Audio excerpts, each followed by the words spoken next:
Bueno, precisamente queremos ahondar en este tema junto al vocero de la Conferencia Episcopal, Jaime Coiro. Jaime, muchísimas gracias por este contacto. Muy buenas tardes. Hola, buenas tardes. Un agrado saludarle, Matilde. Ahí estamos. Jaime, ¿cómo recibe la Iglesia la renuncia al sacerdocio o al estado clerical de Rodrigo Tupper, una figura que por 25 años no solamente ha ejercido como sacerdote, sino que ha sido una figura muy pública y muy destacada dentro de la Iglesia? Ante todo, con una mirada agradecida por su servicio, tal como lo ha indicado el Arzobispado de Santiago. También es una expresión que comparte distintos obispos, porque gran parte de los servicios que ha prestado Rodrigo lo ha hecho también en calidad de representante nacional. Ante todo, lo primero, una gratitud por ese servicio. También una gratitud desde lo humano y desde lo personal, porque muchas personas han dado testimonio de que a través del servicio sencillo de Rodrigo, en la Vicaría de la Esperanza, en la Vicaría Pastoral Social, en Cáritas y en otras instancias de Santiago y de la Iglesia Nacional, pudieron ellos tener una experiencia de encuentro con Jesucristo, que es una experiencia que le ha transformado la vida. Por lo tanto, dar gracias porque además ha podido hacer un discernimiento y tomar una decisión que, como él mismo lo indica, ha sido una decisión no exenta de dolor, por lo que significa para un presbítero renunciar a su vida presbiteral, pero que por otro lado es signo de que en la Iglesia todos tenemos un rol. Y si él ha querido hacer este discernimiento en conciencia, de darse este tiempo y de poder dejar que Dios hable de qué es lo que quiere para él, qué bueno sería que todos pudiéramos tener la posibilidad de estar permanentemente preguntándonos dónde y cómo nos quiere Dios sirviendo en la Iglesia. Pero Jaime, le reitero la pregunta, ¿cómo puede afectar también a la Iglesia que una figura tan pública, tan reconocida y tan valorada en gran parte de la población, porque también hay algunas críticas contra él, haya decidido salir de la Iglesia? ¿Pueden seguirlo otras personas también, otros sacerdotes que están a lo mejor en esta misma situación? O sea, desde una mirada clericalista, donde los únicos roles importantes en la Iglesia los ejercen los sacerdotes, claro, sería comprensible que alguien dijera que es una gran pérdida. Pero la Iglesia somos mucho más que el servicio de los sacerdotes.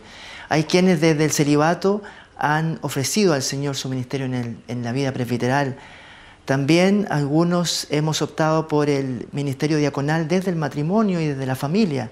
Hay mujeres y varones que han decidido consagrarse al Señor en la vida religiosa, contemplativa, consagrada. Y hay muchos laicos y laicas que están asumiendo hoy un protagonismo relevante en la vida de la Iglesia. Probablemente Rodrigo, por haber ejercido varios cargos de responsabilidad en la Iglesia, tuvo un nivel de figuración pública, un nivel de liderazgo y de conducción que lo hacen una persona muy reconocida por distintas generaciones, y en ese sentido es comprensible, él mismo lo indica en su comunicado, es comprensible que su alejamiento del sacerdocio pueda provocar una inquietud, una conmoción o una sorpresa, y muchos también en la Iglesia se han sorprendido. En ese sentido es importante mirar hacia futuro. Si lo que Rodrigo está optando en su vida hoy es el mayor bien para él, pierda cuidado, que el mayor bien de las personas eso es efectivamente la gloria de Dios, Matilde.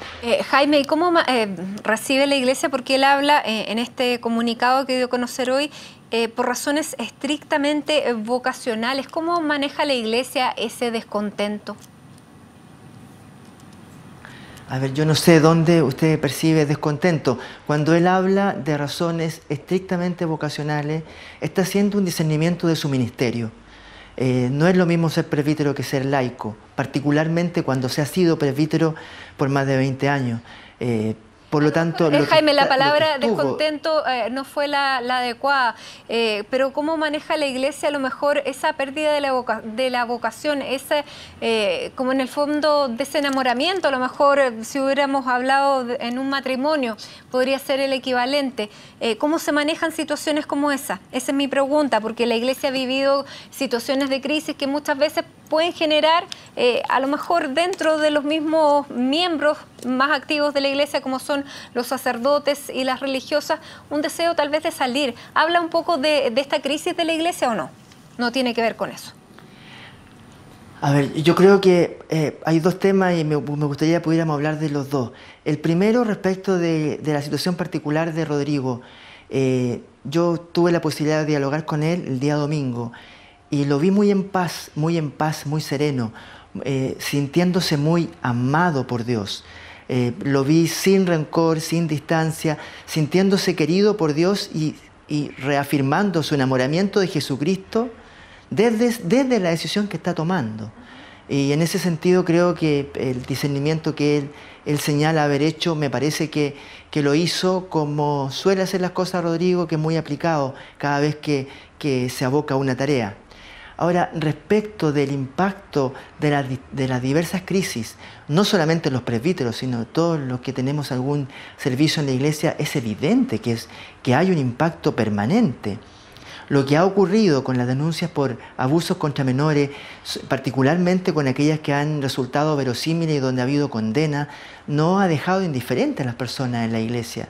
Y por lo tanto a todos, a los sacerdotes, a los consagrados, a los laicos, a todos se nos ha removido el piso cuando personas en quienes confiábamos, particularmente en quienes confiaban las familias el cuidado de sus hijas y de sus hijos, niños, niñas y jóvenes, se han encontrado con que esto fue traicionado, que las personas a quienes les depositaron el cuidado de sus hijos terminaron traicionando el ministerio de Jesús.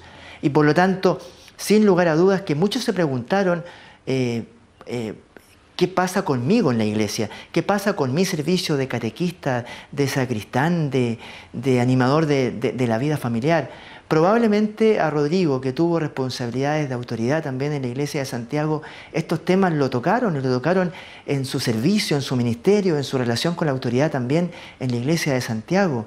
Pero cuando él habla del discernimiento que le tocó realizar, no habla simplemente de cuál fue el nuevo cargo que quería para él o el nuevo servicio en el que quería ser incluido, sino que también estaba la pregunta por si era o no era la vida presbiteral, la vida sacerdotal y celibataria, aquella vida que él quería como opción legítima y libre como hijo de Dios. Él ha tomado una decisión y nunca es malo en lamentar decisiones que se toman libremente. Usted dice que lo vio tranquilo, lo vio en paz, porque después de 25 años de sacerdocio, él tiene 52 años, claramente, claro, hay un camino incierto. ¿Cómo lo ve en ese sentido para adelante? A ver, yo lo vi tranquilo, lo vi sereno y de verdad lo vi como he visto y como he sentido a amigos que han dejado el ministerio sacerdotal. Cuando se deja el ministerio sacerdotal, los casos que a mí me ha tocado conocer recientemente y que lamentablemente son varios más de los que uno podría esperar, no hay plan B, no hay una carpeta diseñada con lo que viene para mañana. No ha sido el caso de amigos que han tomado esa decisión en el último tiempo, tampoco creo que sea el caso de Rodrigo. Rodrigo está hoy día abandonado al Señor, entregado a Él, abierto a su palabra, como lo estuvo en su vida de presbiterado. Así lo he sentido sereno, lo he sentido un poco preocupado precisamente por las personas que probablemente temía defraudar o decepcionar, pero sereno y convencido de que lo que Dios le ha regalado en este discernimiento es un camino complejo, doloroso, pero es el camino que Él cree el mejor para Él. Jaime, usted decía que son muchos más casos de los que conocemos públicamente. ¿Cuántos sacerdotes piden digamos, terminar con el estado sacerdotal al Vaticano? Bueno, yo diría que hay una tendencia, ¿no? Si alguien quiere consultar esto en el sitio web iglesia.cl/estadísticas, están las estadísticas de los sacerdotes que han sido ordenados, los que están ejerciendo el ministerio y los que lo han dejado en un curso de 10 años. No hay una tendencia alcista preocupante. Lo que yo expresaba era, no es lo mismo ver números que saber de personas queridas, de personas amigas, que a veces de un día para otro comunican que dejan el presbiterio, que dejan el sacerdocio. No es fácil además, ¿sí? Porque tenemos una historia donde estos temas no se conversaban y donde además había una sanción social para quien dejaba el sacerdocio, un tema que no se hablaba y donde además era un verdadero terremoto para la comunidad. A partir de ahora, ¿cuáles son los procedimientos? Porque él, claro, entrega esta carta, luego tiene que ser enviada a Roma. Entiendo que como el sacerdocio es un sacramento, él no pierde nunca su condición de sacerdote. ¿Cómo es en lo práctico? Claro, no ejerce cargo, no tiene oficio. La dispensa la concede la Santa Sede, es un trámite que realiza la arquidiócesis, en este caso particular de él. El sacerdocio, el orden sagrado, es un sacramento que hemos recibido los diáconos, los presbíteros y los obispos y que es imborrable, es indeleble, nos acompaña siempre de por vida. Por lo tanto, en un caso, por ejemplo, de extrema necesidad, podría, por ejemplo, en caso de peligro de muerte de alguien, ejercer su ministerio bautizando o confesando a alguna persona, pero evidentemente es una situación excepcional. El cargo y oficio lo pierde en el momento en que él renuncia voluntariamente al ejercicio del sacerdocio. Perfecto. Jaime Coiro, vocero de la Conferencia Episcopal, muchísimas gracias por conversar con nosotros sobre este tema. Hay una comunidad entera que le tiene mucho cariño a Rodrigo Tupper y por eso queríamos conocer más las razones de esta dimisión del sacerdocio y también qué es lo que pasa de ahora en adelante. Así que muchísimas gracias por estos minutos con CNN Chile. Bueno, muchas gracias a ustedes por querer profundizar también en esta noticia. Gracias, Matilde. Buenas tardes. Buenas tardes. A esta hora nos vamos a una pausa revisando las calles a través de las cámaras de la Unidad Operativa de Control de Tránsito. Les contamos que